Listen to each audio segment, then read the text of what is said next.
Perkenalkan, nama saya Wahyu Nugroho Gultom, NPM 19081010014. Di sini saya akan menjelaskan atau mempresentasikan aplikasi koperasi simpan pinjam. Pertama, kita harus tahu dulu apa itu koperasi simpan pinjam. Koperasi simpan pinjam merupakan lembaga keuangan bukan bank yang berbentuk koperasi dengan adanya kegiatan usaha menerima simpanan dan memberikan pinjaman uang kepada para anggota dengan bunga rendah-rendahnya.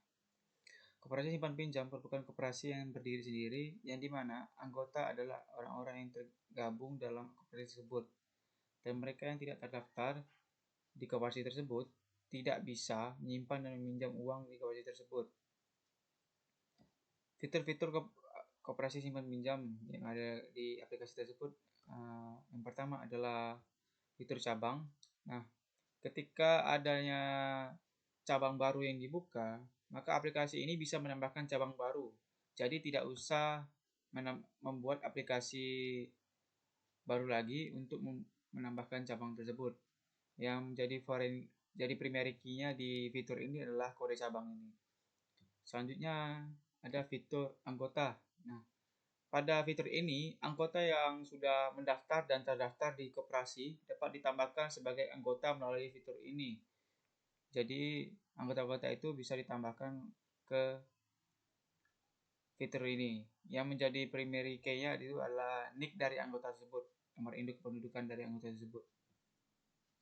Selanjutnya ada fitur pengurus. Nah, setelah ditambahkannya anggota-anggota, setelah itu pimpinan akan memilih pengurus setiap cabangnya. Jadi pengurus itu akan dipilih oleh pemimpin dari anggota-anggota yang telah terdaftar di koperasi tersebut. Nah, jadi setelah ditentukan, pengurus juga bisa menambahkan anggota yang datanya telah terverifikasi di cabang-cabang tersebut. Jadi yang menjadi primary key-nya di fitur ini adalah kode dari pengurus tersebut. Selanjutnya fitur simpanan. Fitur simpanan ini anggota bisa melakukan pengiriman pembayaran seperti langsung atau transfer. Jadi pengurus bisa mengkonfirmasi bahwa anggota tersebut telah setor. Di sini anggota bisa memilih untuk memasukkan setoran tersebut ke simpanan yang dia inginkan. Nah, jadi pertama, anggota bisa memilih jenis simpanan mana yang akan disetor, seperti pokok, sukarela, atau wajib. Nah, setelah itu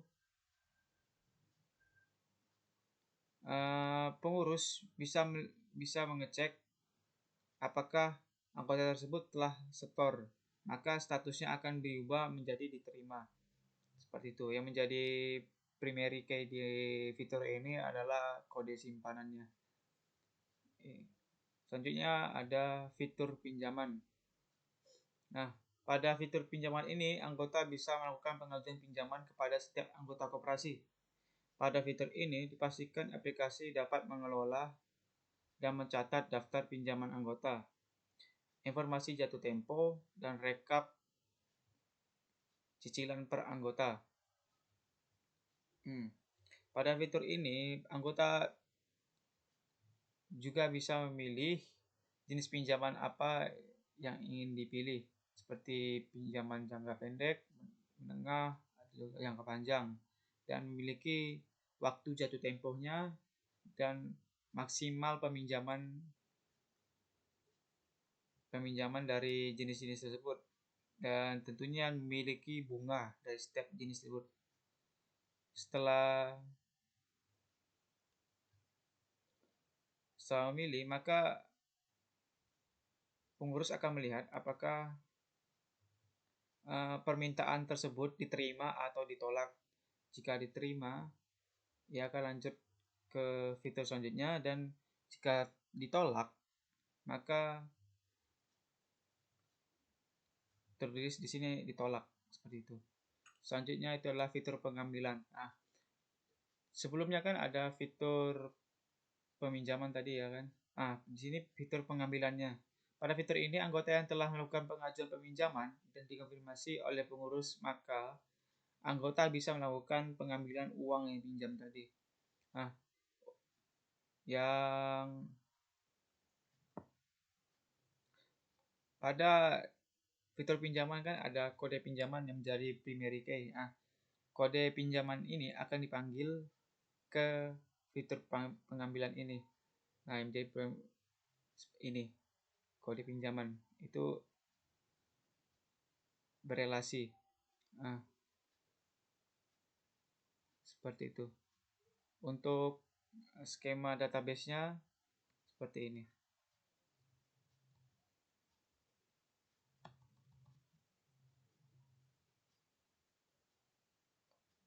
Pada cabang ini berelasi pada anggota. Nah, anggota ini masuk ke cabang mana gitu. Cabang 1, cabang 2, atau cabang 3. Nah, terus pengurus itu dipilih pimpinan yang dimana pengurusnya itu akan diambil dari anggota ini. Dan anggota bisa menghandle simpanan. Misalnya anggota mau masukkan simpanan, mau meminjam uang, atau mau melakukan pengambilan seperti itu. Di simpanan juga bisa, pengurus juga bisa menentukan jenis simpanannya, dan pengurus juga bisa menentukan jenis di pinjaman juga, pengurus juga bisa memilih jenis pinjamannya. Saya rasa sudah cukup ya. Terima kasih sudah nonton ya.